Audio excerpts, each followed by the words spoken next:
Եվրամիության բարձր պաշտոնյա Մարտակոսը մամուլի ասուլիսում ասաց. Տաշկենտում ստորագրվել է փաստաթուղթ 500 միլիոն եվրո արժողությամբ նախագծի մասին։ Դրանով Հայաստանի էլեկտրացանցը վրացական ցանցի հետ է միացվում եւ ասում է, արդեն աշխատում են Հայաստան-Թուրքիա էլեկտրացանցի վրա։ Ու դա ասում է նրա համար է, որպեսզի Հայաստանը ավելի քիչ կախված լինի Ռուսաստանից ստացվող էներգիայից։ Հետը երբ խլում էին, առաջին մտավախությունն այն էր, որ սրանք ուզում են այն հանձնել թուրքերին։ Ինչպես որ կարելի է հասկանալ, այդ կանխատեսումները հեռու չեն իրականությունից։ Ով է շահառուն այս ամենին։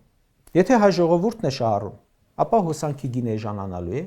Ոչ, դրանից չեն խոսում։ Հոսանքի անջատումները դադարելու են,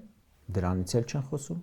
Այսինքն, ինչ օգուտ որ պետք է ստանա ժողովուրդը, չի ստանում։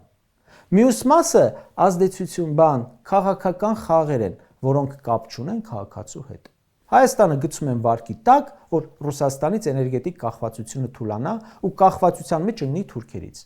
Դա ինչով է մեր շահերից բխում։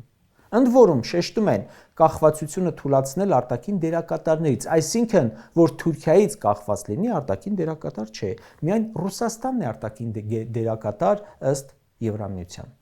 Որ Եվրամիությունը նույն այնքան ազդեցություն ունի, որ ոնց ուզում թեքում է Հայաստանի իշխանություններին, դա էլ կախվածություն չէ,